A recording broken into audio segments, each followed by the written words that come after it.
குமுதம் பக்தி ஸ்பெஷல் வழங்கும் Karthigai Deepam power by Lalitha jewellery. Lalitha ஜுவல்லரியின் அட்வான்ஸ் புக்கிங் பிளான். பழைய நகைக்கு புது நகை. அபூர்வா ஃபுட்ஸின் தரமான உணவு வகைகள். Annai stores and furniture. Q&Q pharmacy. Quality medicines at affordable price. Kumudam Bhakthi நேயர்களுக்கு அன்பான வணக்கம். அடியேன் திருமயிலை கற்பகலட்சுமி சுரேஷ். இப்ப உங்களோட ஒளிமயமான கார்த்திகை தீபத்தை பற்றி பேச இருக்கின்றேன். நிறைய பேருக்கு கார்த்திகை தீபத்தின் அருமை பெருமை தெரிந்தாலும் ஒரு ஒளிமயமான விஷயத்தை பற்றி பேசுவதற்கு என்னைக்குமே ஆனந்தம் தானே. இல்லக விளக்கது இருள் கேடுப்பது, சொல்லக விளக்கது சோதி உள்ளது, பல்லக விளக்கது பலரும் காண்பது, நல்லக விளக்கது நமச்சிவாயவே. எவ்வளோ அழகான பாடல் இல்லையா? நம்ம நாவுக்கரசர் ஆதியும் அந்தமும் இல்லாத அருட்பெரும் ஜோதி சிவபெருமானை பாடியது. சூரியன் விருச்சிகத்துக்கு பிரவேசிக்கும் மாதம் கார்த்திகை. இந்த சமயத்தில் இருக்கக்கூடிய இருட்டு, அந்த காலத்துல பாத்தீங்கன்னா இருட்டுல எங்க தேள் இருக்குன்னு தெரியாது இல்லைங்களா? அந்த விருச்சிகத்தில் இருக்கக்கூடிய அந்த இருண்ட பகுதியை குறைப்பதற்கு நம்முடைய முன்னோர்கள் இந்த மாதம் முழுக்க விளக்கு ஏற்றி வைத்தால் நமக்கான வாழ்க்கையில் ஒளி கிடைக்கும் என்பதற்காக கொண்டு வந்த அற்புத ஐதீகம். கார்த்திகை அப்படின்னாலே விளக்கு தானே நமக்கு ஞாபகத்துக்கு வரும். விளக்கு அப்படின்னு சொன்னா அடுத்தது நினைத்தாலே முக்தி தரும் திரு அண்ணாமலை நமக்கு ஞாபகத்துக்கு வரும். பஞ்சபூதத்தில் தீ, நெருப்பிற்கான தலம். அண்ணாமலையார் மட்டுமா நமக்கு ஞாபகத்துக்கு வருவார்? அங்கு இருக்கக்கூடிய இளவல் முருகப்பெருமானும் அல்லவா நமக்கு ஞாபகத்திற்கு வருவார். ஏன்னா கார்த்திகை என்பது சிவபெருமானுக்கு எந்த அளவு முக்கியமோ அதே போல கார்த்திகை நட்சத்திரமே முருகனுக்கு சால சிறந்தது அப்படின்னு இருக்கும் பொழுது கார்த்திகை மாதம் முழுக்க முருகனை அல்லவா நாம் போற்ற வேண்டும். இப்படி சிவன் முருகன் என இருவரையும் போற்றப்பட வேண்டிய மாதம். மேலோர்கள் சொல்லுவார்கள் சிவனும் முருகனும் வேறு வேறு அல்ல அப்படின்ற ஒரு அற்புதமான தத்துவத்தை சொல்லுவார்கள். இப்ப இந்த கார்த்திகை மாதம் முழுக்க விளக்கு ஏற்ற வேண்டும் அப்படின்னு சொல்லிட்டோம். மாதம் முழுக்க மாலை வேளை முதலில் வெளியில் ஏற்றி விட்டு, அதாவது வீட்டு முகப்பு வாசல் இருக்கும் இல்லையா, வாசல்ல 2 விளக்குகள் ஏற்றி வைத்து விட்டு அதுக்கப்புறம் வீட்டுக்குள்ள பூஜை அறையில் ஏற்ற வேண்டும். ஏங்க பூஜை அறையில ஏத்திட்டு வெளியில இல்ல, வீட்டுக்கு வரும் தெய்வங்களை நாம் அழைத்து வர வேண்டும். நமக்கு யாராவது பெரிய பிரமுகர்களோ இல்ல முக்கியமான விருந்தினர்களோ வந்தா என்ன பண்ணுவோம்? வாசல்ல இருந்து அவங்கள வரவேற்போம் இல்லையா? அப்படி வாசலில் இருக்கும் இல்லம் தேடி வரும் இறைவனை வாசல்ல 2 விளக்கு ஏற்றி அழகாக உள்ளே அழைத்து வருவது போல ஐதீகம். முதல்ல 2 விளக்கு வாசல், வீட்டுக்குள்ள வந்து பூஜை அறையில் ஏற்றி வைத்தோம் என்றால் வெளியிலிருந்து வந்த தெய்வம் நம்முடைய பூஜை அறையில் நம்முடைய இல்லத்தில் அமர்ந்து அருள்வது போல ஒரு அழகான உணர்வு கிடைக்கும். சரி, எவ்வளவு விளக்கு? மாதம் முழுக்க ஒரு 2 விளக்கு ஏத்துறோங்க. எங்களால மாசம் முழுக்க ஏத்த முடியல. எந்த அளவு குறைஞ்சபட்சமாவது ஏத்தணும்? எவ்வளவு விளக்கு ஏத்தணும்? நாளை காலை பரணி நட்சத்திரத்தின் பொழுது திரு அண்ணாமலையில் பரணி தீபம்னு ஒண்ணு ஏற்றப்படும்.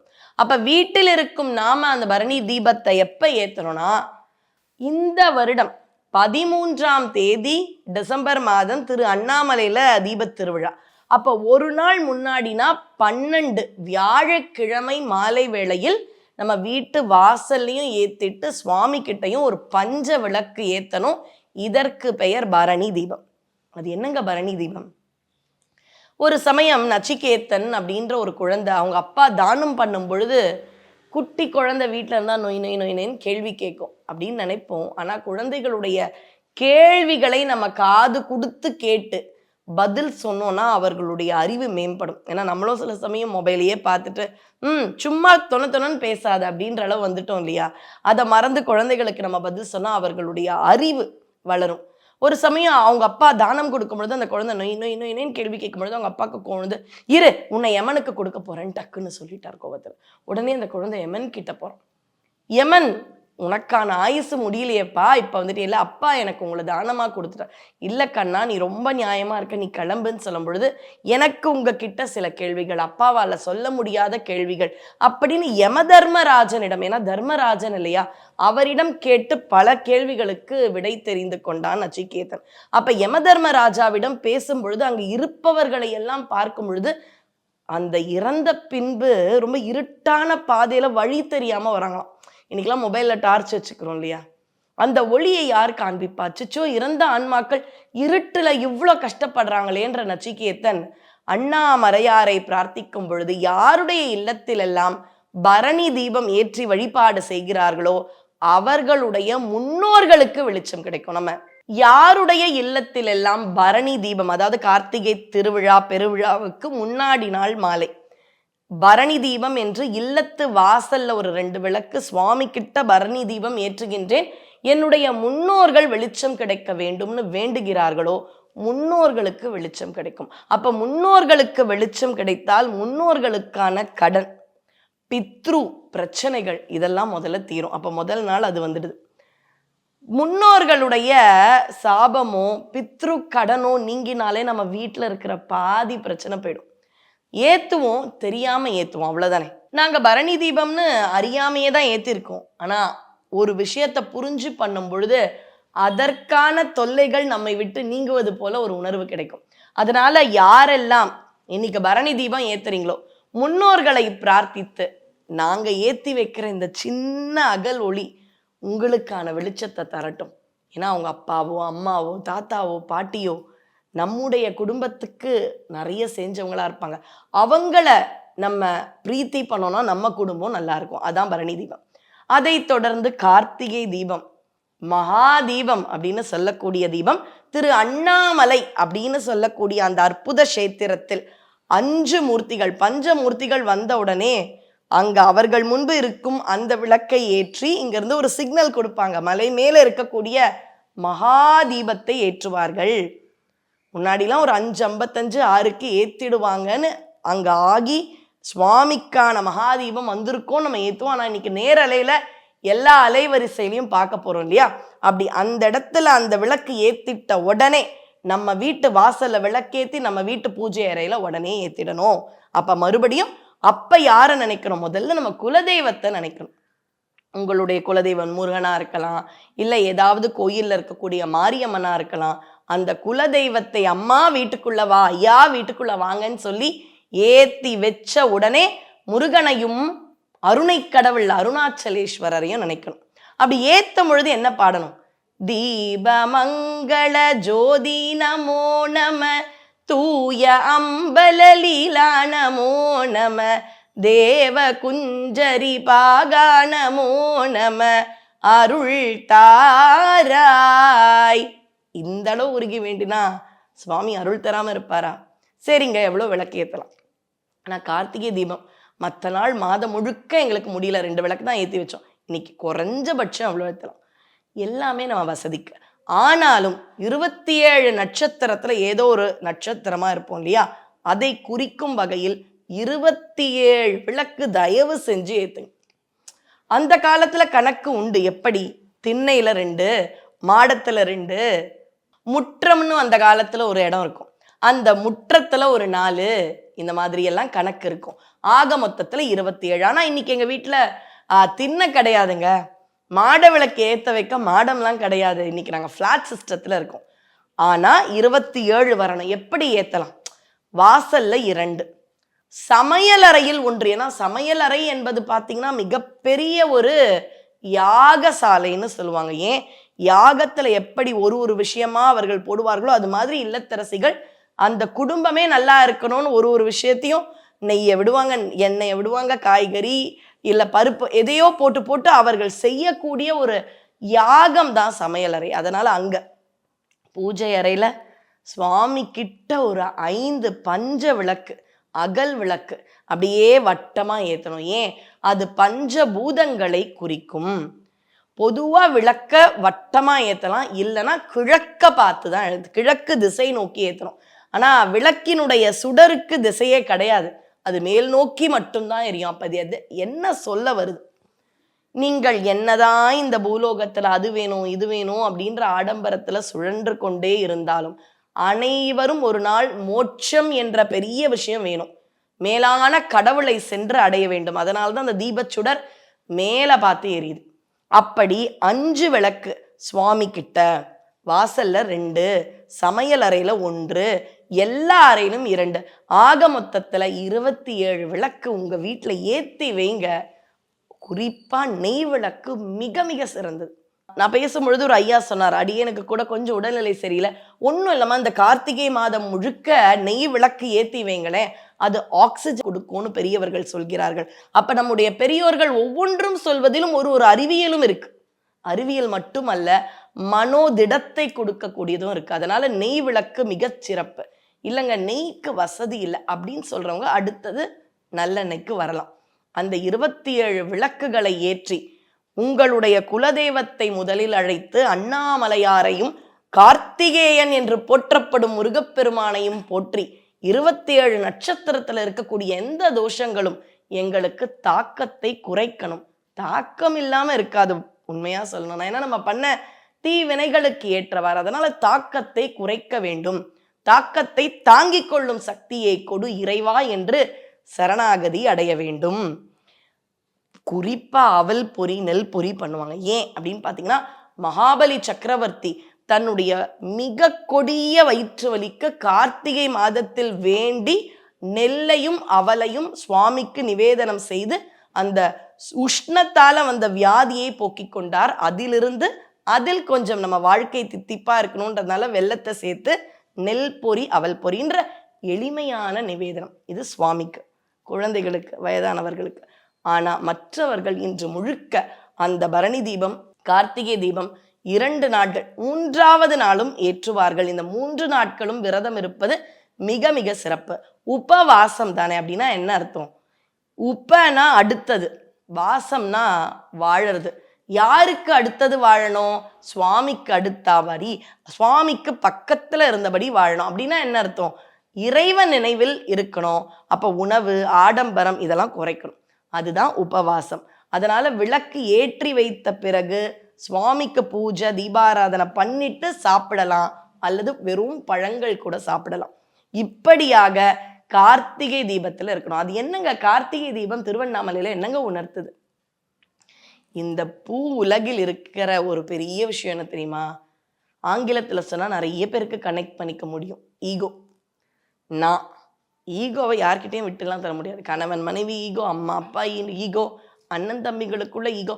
யோசிச்சு பாருங்க, ஒத்துக்கிறது கஷ்டம். ஆனா உண்மையில பல பிரச்சனைக்கும் காரணம் என்ன தெரியுமா? உண்மையான பிரச்சனை 20% தான் இருக்கும். ஆனா 80% நம்ம எப்பவாவது குற்றம்னு தெரிஞ்சாலும் ஒருத்தர்கிட்ட போய் அதை ஒத்துக்கிறதுக்கு கொஞ்சம் நம்ம ஈகோ. நான் யார் தெரியுமா? அந்த நான் அப்படின்ற இடம் தான் நம்மளை ரொம்ப பாடுபடுத்தும். உணவுல கூட நான் கெட்டதுன்னு தான் சொல்றாங்க. அதனால அந்த நான் அப்படின்ற அந்த ஈகோ, ஆணவம், அகம்பாவம் இதை அடக்கும் கொழு திரு அண்ணாமலை விளங்குகிறது. சுவாமி ஜோதியா நிற்கிறார். திருமால் வராக அவதாரம் எடுத்து சுவாமியினுடைய திருவடிகளை பார்க்க போவேன்னு சொல்றாரு.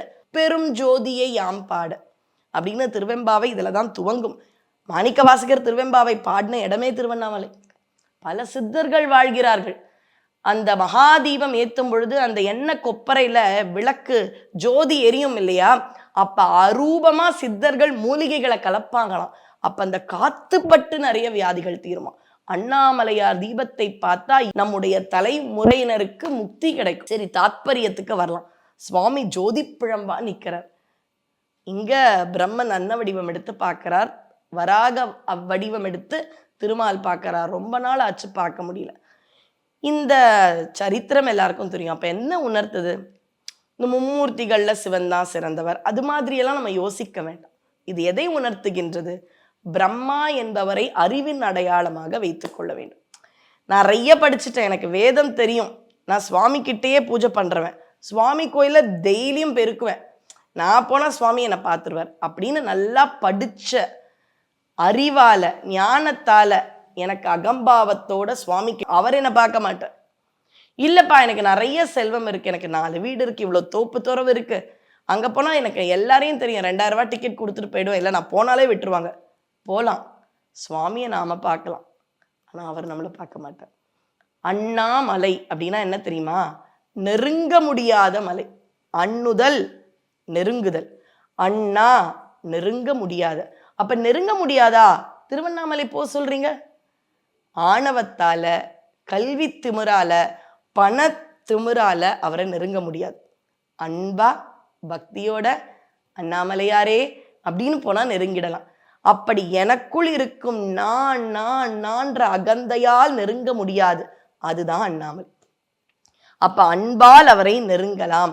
அப்படி அன்போடு எனக்குள் இருக்கும் எல்லா பெரிய விஷயத்தையும், இதெல்லாமே நீ கொடுத்தது இறைவா அப்படின்றத துறந்து விட்டு, இறைவா அப்படின்னு அழுதுண்டே போனான். அண்ணாமலையார நம்ம போய் பார்க்க வேண்டாம், அவர் ஓடி வந்து நம்மளை பார்த்துருவார். அப்படிப்பட்ட உயரிய கொள்கை, உயரிய பண்பு உடைய ஒரு அற்புதமான தினம்தான் இந்த கார்த்திகை தீபம். வாழ்க்கையில ரொம்ப வருத்தம், இருள் சூழ்ந்து இருக்கா, 27 விளக்கு ஏத்தி வச்சு பாருங்க. ஆனா ஒரு திருமுறை பாடலாவது வாய் விட்டு பாடணும். திருப்புகழ் பாடுங்க. இது மாதிரி வாய் விட்டு பாடி, வாய் திறந்து வான்னு சொல்லலாம், குலதெய்வமே இங்க இருந்து நீ எங்களுக்கு அருளாசி செய்ய வேண்டும், அண்ணாமலையாரே அருணாச்சலத்து முருகா நீ இருந்து எங்களுக்கு அருள் புரிய வேண்டும்.